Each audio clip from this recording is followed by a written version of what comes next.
So for today, we will go back to the basics. So before I proceed with the webinar, ano muna, let's have mind conditioning that just ano lang, assume we are in a perfect world. Kasi alam naman natin na medyo marami tayong mga issues ongoing regarding our government and ano. So kapag kunyari yun yung nasa isip natin habang dinidiscuss natin to kasi I prepared actual computation. So we will discuss about the amounts, yung mga ganyan. So if meron tayong parang lingering thoughts on what is happening, currently happening in reality, baka makadagdag pa siya ng stress. So I want everyone to parang take this webinar as additional guidelines or knowledge, and at the same time keep an open mind. Yun, you can freely ask questions later on. We have a Q&A portion. I hope matackle natin kasi yung sa computations part, I really prepared for it so we can have yung visuals kung ano ba talaga yung, paano talaga ina-apply yung taxation in different kinds of taxpayers in the Philippines. So for us to proceed, so our key learning objectives for our attendees, since I noticed most of our attendees are already entrepreneurs, have accounting background. So I think madali naman nating magigets yung mga terminologies later on and yung mga rationale ng computation. Kasi na-experience niyo na siya. So take this like as a refresher.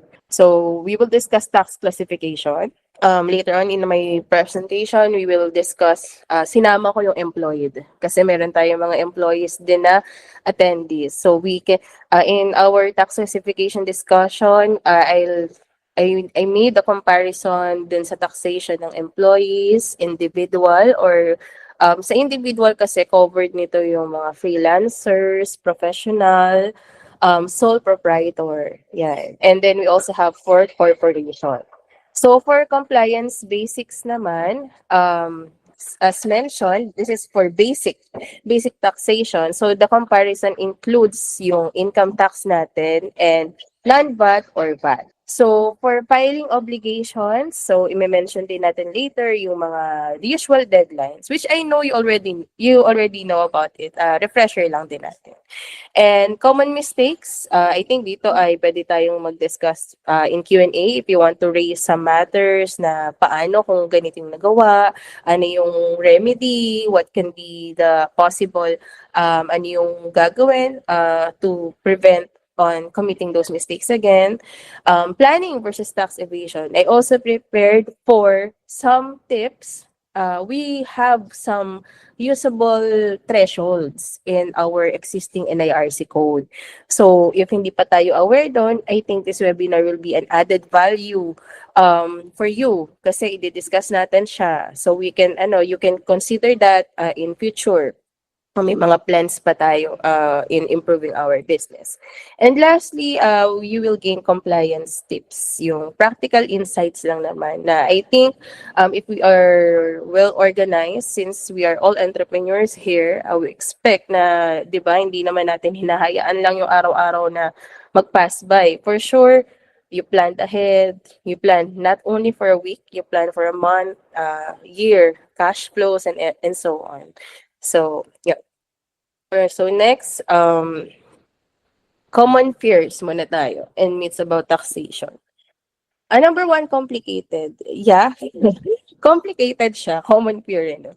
So, why is it complicated? Complicated siya if we don't understand kung ano yung titignan natin. So, if we are an individual, wag mo nang intindihin yung mga corporate taxation. Kasi hindi naman siya para sa'yo, di ba? So, if you need to determine first kung ano yung point focus mo when you want to dig deeper on the applicable taxation rules sa'yo. So, if you are a corporation naman, don't dig deeper naman dun sa mga regulations applicable sa individual. So, ang nagiging ano lang din natin kasi minsan, since we are in a social media era na, information overload. So, the usual kasi, makikita natin, kunyari, we have the BIR website. Every day yan, may post yan for new rulings. So, some kapag hindi natin di-determine kung para sa atin ba yun, ma-overwhelm ka talaga. So, malay mo naman, yung pinost nilang new ruling for today, nothing to do with you. So, you don't need to be bothered by that. So, I think yung magiging ano natin dito, determining factor para medyo maiwasan natin yung pag-assume na complicated yung taxes in the Philippines, which truly is. Kasi nga marami tayong pina-follow na different tax rates and tax classification. Determine muna natin kung ano yung applicable sa atin. So, we focus on that. Number two, punishment. Punishment daw yung sabi dito, some view taxes as a penalty for success. Mako-compare natin yan later on. Parang sinasabi is, habang nagiging successful or the more you generate more income, the more taxes you will pay. So, binuview lang siya as a penalty. Pero in reality, yun kasi yung concept nating ng taxation. It's progressive, meaning to say, you earn, the more you contribute for the country. So we have a comparison later on. Naka-Excel. So para pwede tayong compute later on.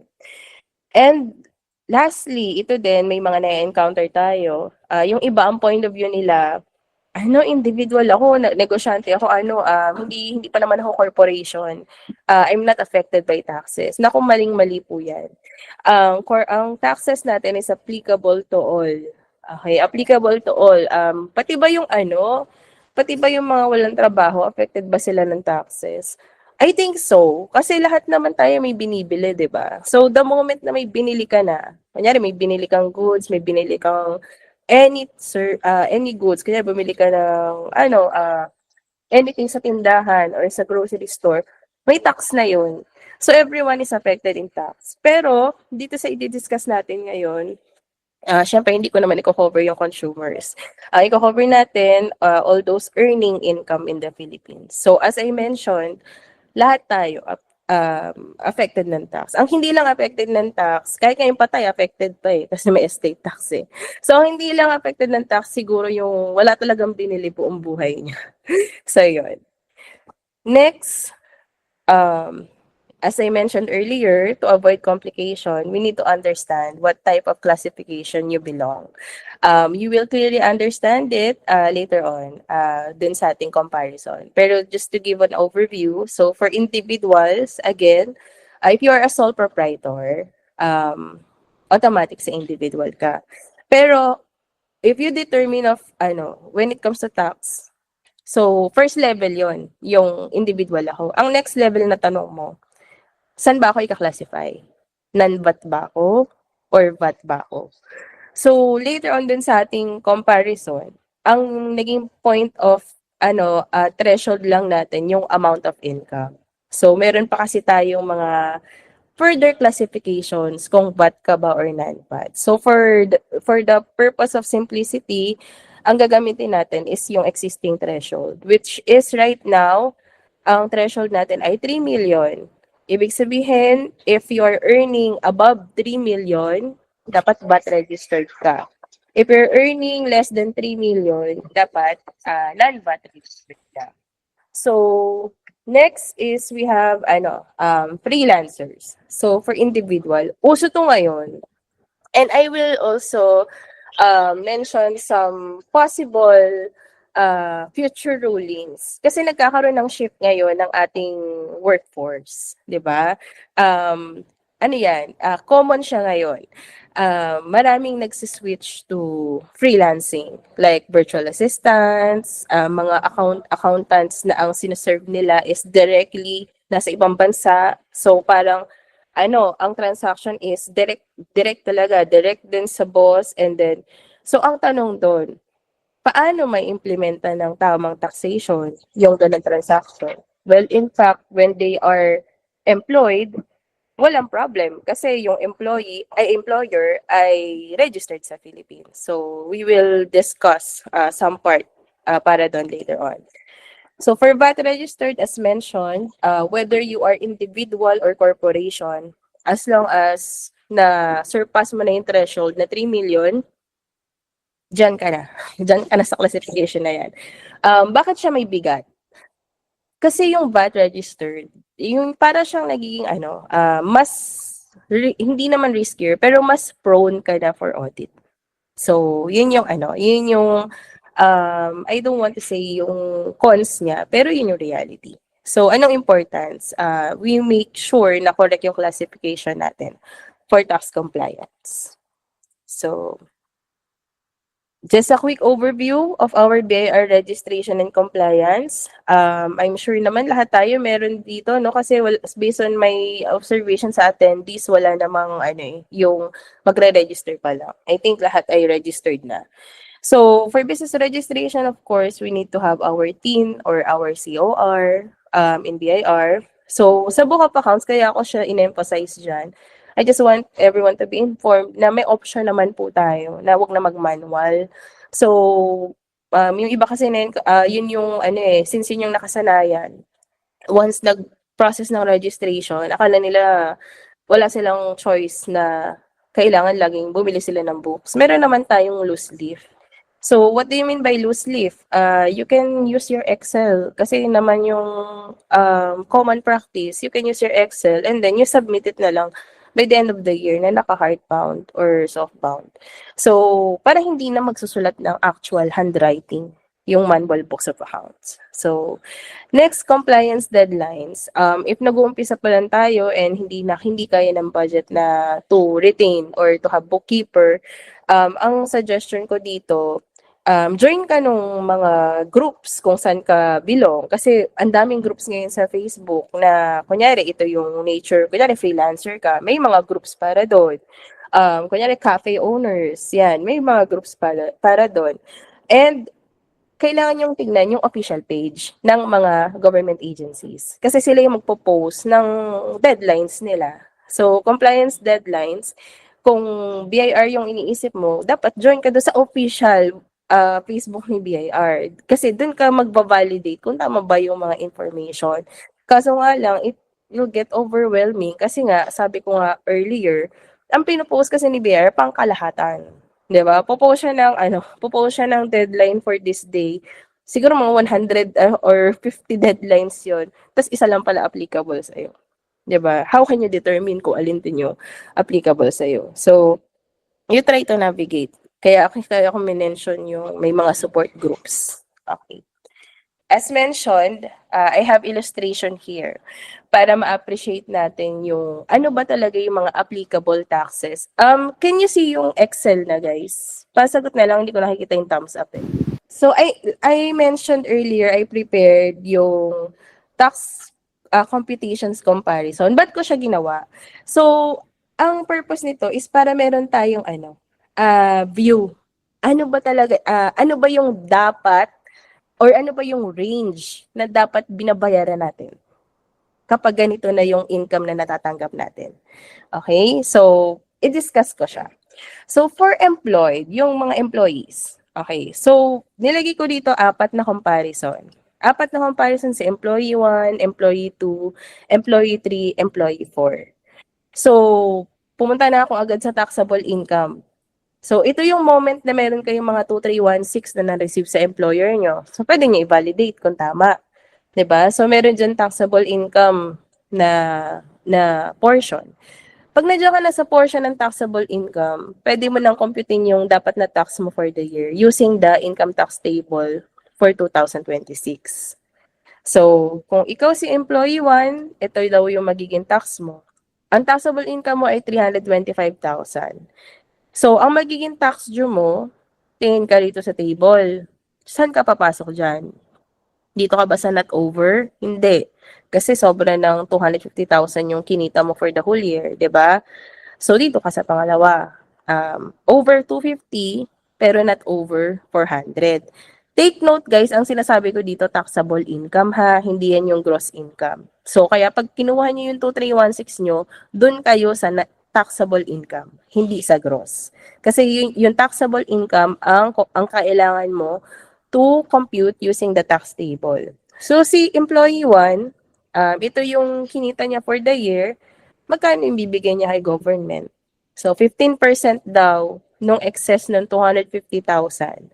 So, ang excess ng 200 ng 325,000 sa 250 is 75,000. Tapos, 15% daw yung rate applicable.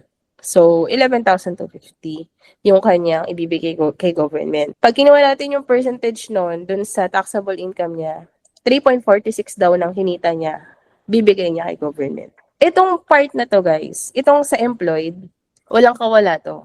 Kasi employer ang magdideduct niyan eh. Sila yung magre-remit niyan. So, marireceive na lang talaga ng employee kung ano yung dapat niyang ma-receive in accordance dito sa tax table. So, as mentioned earlier, na habang tumataas ang income mo, mas mataas yung binibigay mo kay government. So, kung ikaw ay nandun ka na sa level na kumikita ka ng 650,000, taxable income. Okay? Taxable income yung pinag-uusapan natin. Ito yung applicable na tax sa'yo. So, same lang din dun sa kinompute ko kanina. Ayan, 20% na siya. Nandito na siya sa bracket na to. So, imagine from 3.46, ngayon, since mas kumikita ka na daw ng mas malaki, 11.15 naman yung bibigay mo kay government. Eh, na-promote ka pa ulit, di ba? So, ito na ulit yung ano mo, naging net taxable income mo for the year. So, habang napopromote ka, palaki na palaki yung contribution mo sa country. So, kung na-reach mo na yung max, executive level, ito na yung income mo. Actually, hindi pa nga siya max kasi ito ay over 2 million pa lang but not over 8 million. So, dito ay, ayan, ito yung tax na binigay mo kay government, 972,500. So, bakit merong over 8 million? Ibig sabihin, merong kumikita sa society natin na over 8 million. As employee within a year. Kaya kasama siya. So, over 8 million and beyond, ang magiging tax niya na ay 35%. So, ganun siya kalaki. Ba't ko yung ginawa?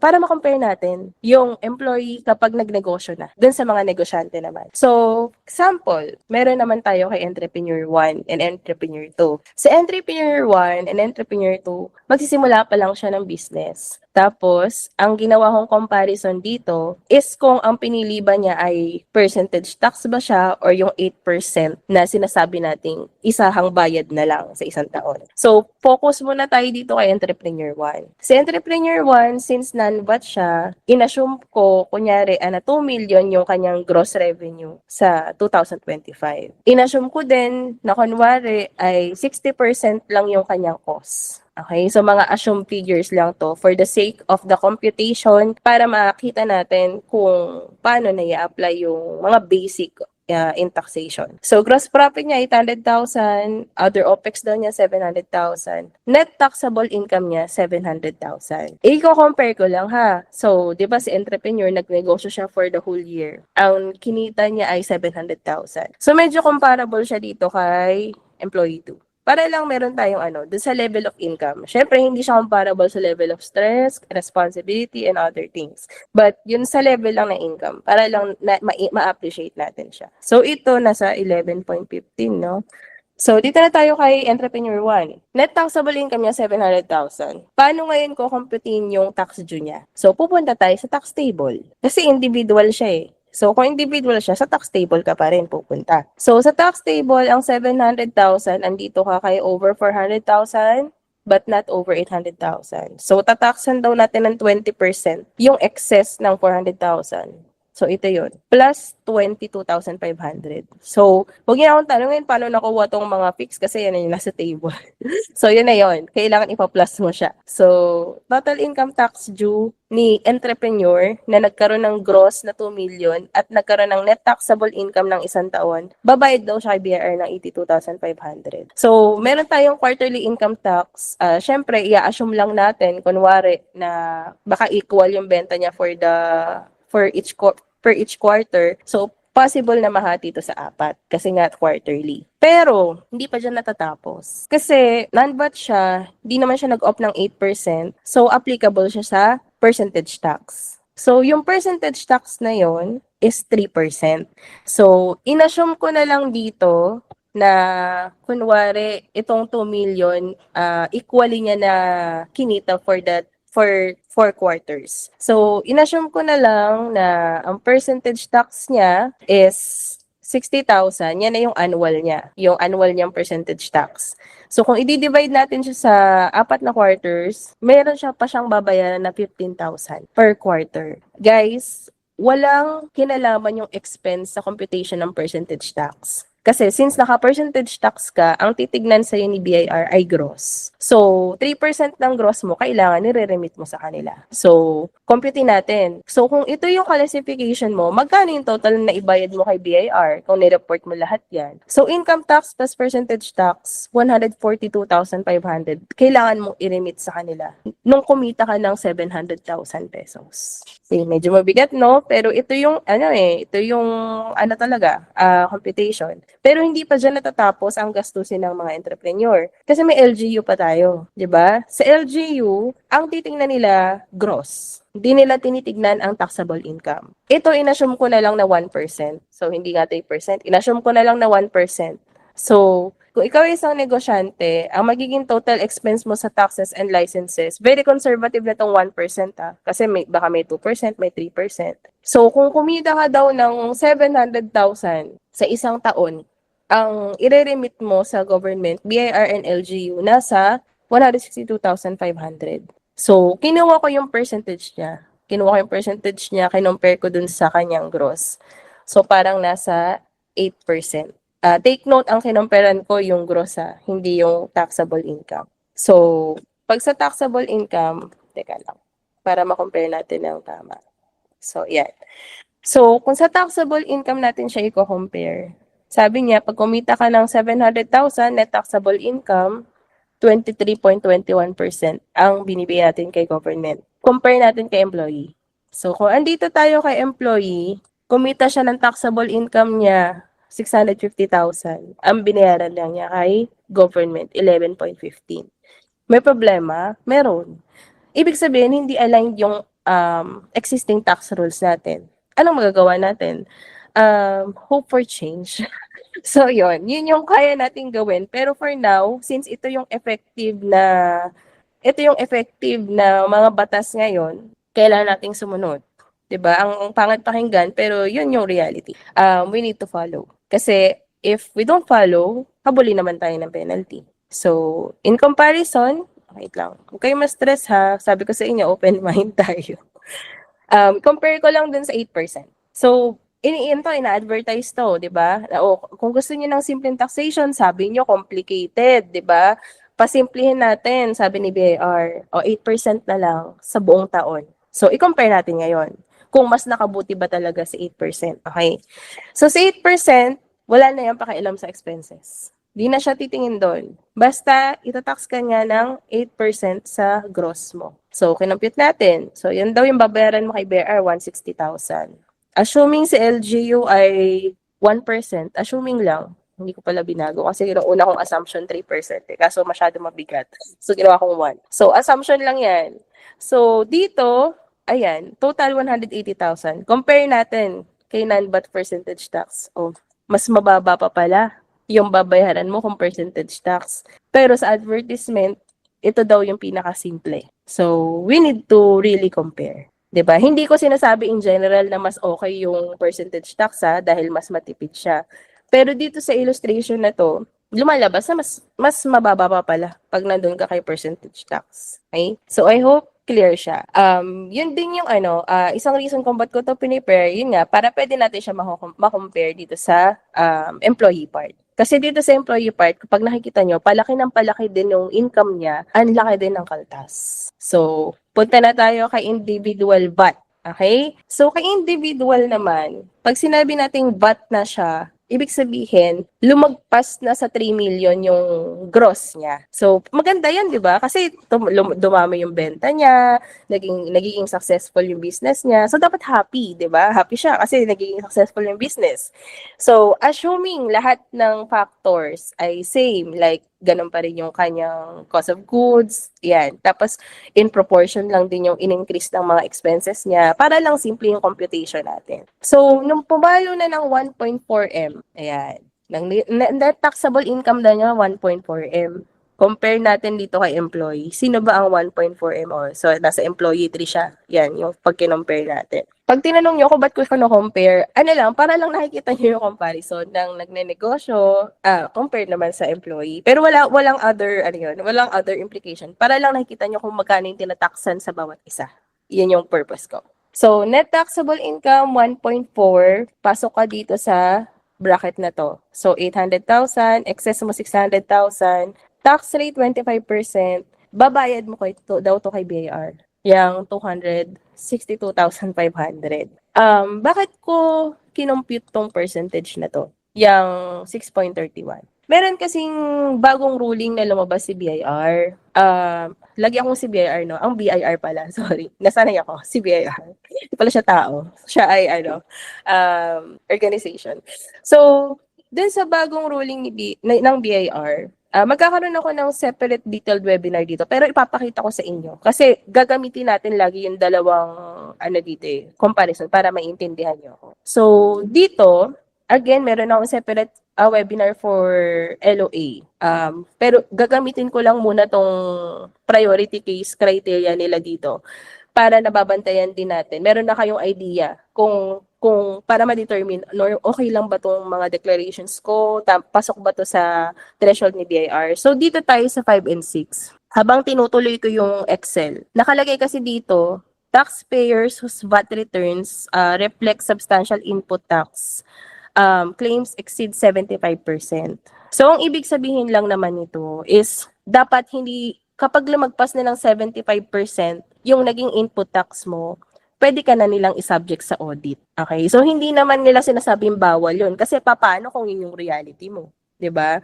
So, ang sinasabi lang naman dito na if nag-qualify ka dito na ang na-declare mo sa input tax, kunyari talagang tumaas yung gastos mo beyond 75%, so kunyari 85%, i-expect mo na magkaka-LOA ka. Pero hindi pa rin 100% sure. Kasi syempre, marami namang criteria. Pero kung may nahagip ka dito sa mga criteria na to, mas mataas yung possibility na pwede ka ma-audit. So, yung number ito, yung number 6, ito yung sinama ko sa computation. Taxpayers with income tax due less than 2% of gross sales and revenue. Again, hindi sinasabi ni BIR na dapat ganyan. Ang sinasabi niya is kapag kunyari nag-fall below ka diyan, kunyari ang naging income tax due mo 1% lang o kaya naman nag-net loss ka pa. Dahil reality, 'di ba? Hindi naman laging net income ang negosyo. Possible kanya ma-audit kasi pumasok ka dun sa kanyang criteria. So, hindi mo to ipipilit. Kasi paano kung hindi naman to yung reality mo eh. So, parang guidelines lang naman to. Again, meron akong webinar, siguro mga March ko to i-discuss. Lahat to, i-detail natin. Pero for today, yung 5 and 6 muna, for the sake of, para lang makita nyo sa comparison. So, ito na tayo. But, kasi VAT yun eh. Sa VAT niya sinabi. So, kung mapapansin nyo, pag non-VAT ba, safe na ako? Hindi pa rin naman. Less probability for audit. Kasi mahirap magsabi na absolute na, uy, pag non-VAT din na audit yan. Although wala pa tayong na-encounter, pero wag natin alisin yung possibility doon. So going back, kinompute ko yung income tax due niya. Gross niya, 4 million. Ang income tax due niya, 252,000 based dito sa tax table. Pasok siya dun sa 2%, 'di ba? So kasi 6% siya eh, pag kinompare mo siya doon. So next, bukod sa income tax due, para sa mga negosyanteng kumikita ng 4 million, automatic VAT yan. So, assume ko na lang ulit na equally yung kita niya for 4 quarters. So, ayan. Tapos yung input niya ganun din. Assuming lang ulit. So, quarterly VAT due niya, 48,000. Quarterly. Okay? So, ba't ko ulit siya kinompute dito? Ito yung sinasabi ko kanina na 75%. Sabi ni BIR, kailangan itong input tax mo, pag lumagpas siya ng 75%, mapoprone ka sa audit. So, ito hindi siya prone sa audit kasi 60% siya. So, compute na natin magkano binayad ni Entrepreneur 3 bilang kumita siya ng 4 million, hindi pala, nagka-sale siya ng 4 million for the whole year. Ang binayad niyang income tax, 252,000. Binayad niyang VAT, 288,000. Magkaiba talagang tax yan. Hindi natin siya pwedeng i-offset sa isa't isa. Okay, so income tax ay magkaiba sa VAT. So babayaran talaga natin 'yan. Total payments to BIR 540,000 for 500. Net income mo guys, take note net taxable mo 1.4. Okay? So nakikita ba natin yung bigat? Pero ito yung current tax rules. LGU, assuming ulit 1%, yan, i-correct ko na lang So, total na binayad mo for government sa 1.4 million na kinita mo, 580,000. 41%. So, clearly may problem talaga. So, kailangan itaas nila yung threshold. Pero sabi ko nga sa inyo, as of now, ito yung rules. So, kung yun, ito yung rules, ito yung applicable. Double check natin, wala namang mali. Yun talaga yung computation niya. What if yung VAT niya, tama naman, di ba? So, 4 million, ganun din yung cost niya. Assuming lang na ito yung mga cost niya talaga ha. What if kung mas mababa pa dyan, o kaya naman mas mataas dyan? So, at least we have wag natin iisipin na, uy, pag VAT registered pala akong entrepreneur ako, parang 41% pala yung binabayad ko kay BIR lahat-lahat. So, it depends dun sa factors, kung parehong-pareho ng percentages dito. Pero for the sake of presentation, kung ganito yung reality ng negosyante, ito yon. Ito talaga yung kanyang nire-remit. So, tapos na tayo kay individual, kay corporation naman tayo. Dito naman natin mako-compare. Okay ba na pag ganito yung income ko, mag-corpo na kaya ako? Baka mas sa akin, baka mas pabor. So, before tayo pumunta doon, nakalimutan ko siya i-compare kay employee. Wait lang. So, pag si employee, ito ay taxable income of 1.4, no? So, punta tayo kay employee na may 1.4. O, yung pinaka-closest niya ay 1.3. O, 17.5% lang siya. Di ba? So, hindi ko kayo na-encourage na mag-employ. Kino-compare ko lang.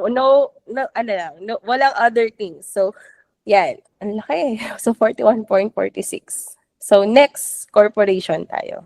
Sa corporation, ang kinompare ko na non-VAT to VAT. So, dun muna tayo sa simple. Kay non-VAT, since non-VAT siya, assume natin na less than 3 million. Pwede may magtanong dyan, ma'am, bakit nung nagre-register kami, sabi, corporation kami, dapat VAT na agad?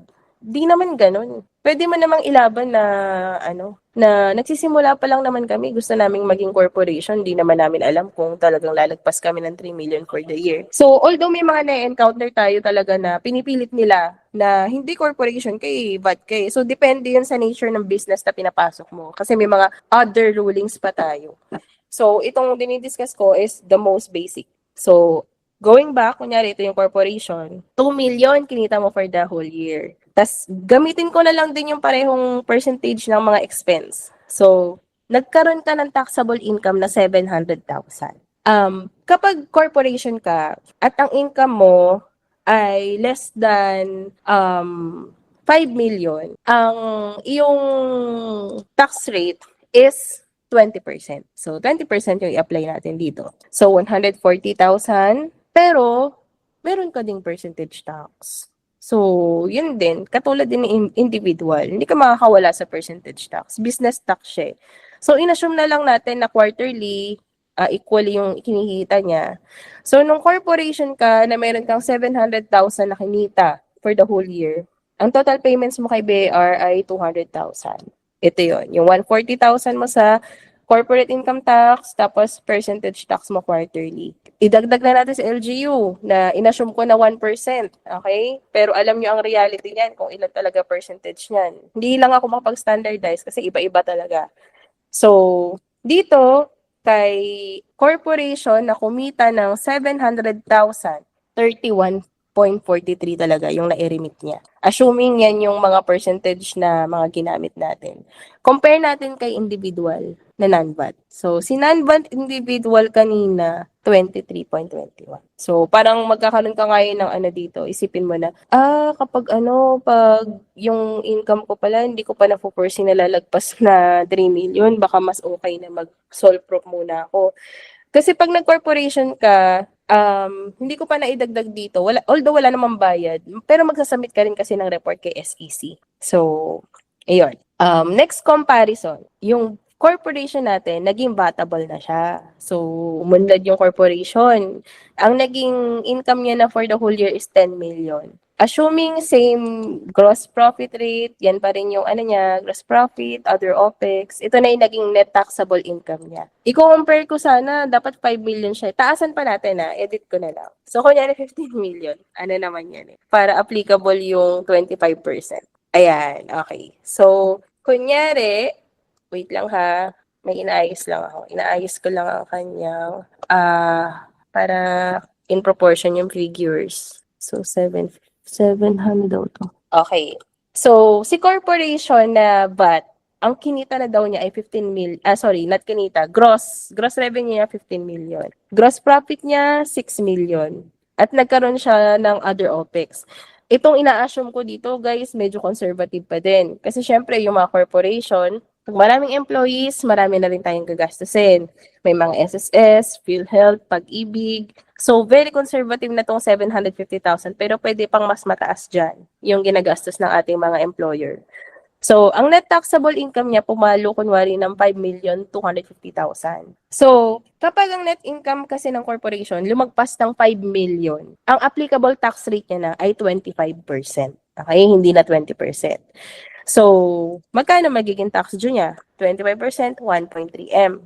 Sa kinita niyang 5 million, ibibigay niya kay BIR yung 1.3 in a perfect world. So, but quarterly payment, hindi pa doon natatapos. So, may tax due ka, meron ka pang VAT. So, sa VAT natin, assuming na lang na equally divided sa 4, pati ito, equally divided sa 4, ang magiging quarterly VAT due mo, 180,000. So, ang naging total tax payments mo kay BIR for 1 whole year sa kinita mo, 1.3 plus quarterly VAT, 2 million. Plus LGU permits. So, sa 15 million, kunyari, 1%, 150,000. So, ang total na naibigay mo kay government, sa net income mo, 5 million. Nasa 41%. So, again, yan yung ating, if complied perfectly, ganyan talaga yung magiging ratio ng ating remittance sa government. So, parang almost kalahati na, di ba? So, parang habang tumataas yung negosyo, pataas din ang pataas yung dapat mong i-remit. And then again, non-compliance ay resulting to penalties. So, yun ang ating reality. So, ano yung mga common tax mistakes of MSMEs? So, lagi talaga ako na kaming nakafocus sa MSMEs kasi almost 97% naman ng negosyante MSMEs. Ang mga large corporation natin, 3% lang naman yan ng economy. So, incomplete records. So, lagi nating inaano na dapat yung mga documents natin complete, all service invoices. Hindi pa tayo nagtatouch ng nitty-gritty sa compliances. What I have discussed is the most basic that we should follow in a perfect world. So, yun siya dapat kapag sinunod natin yung existing tax laws. Ano yung realization natin? Parang hindi siya proportionate in reality. So, dapat talaga may mangyari. Dapat itaas yung threshold. I think that's the most feasible. Paano yun mangyayari? Let's see kung paano siya i-resolve ng ating government. Kasi nag-a-adjust naman sila ng thresholds ngayon. So, let's wait. So, next is missing deadlines, late filings. Emphasize ko lang, ang filing and payment, dapat ginagawa talaga siya before deadline. Okay? It's not safe na nag-file ka lang before the deadline or on the deadline. You need to pay. Kasi pag pinail mo lang siya, tapos hindi mo siya pinay, subject to penalty pa rin. And then next, lastly, misclassification.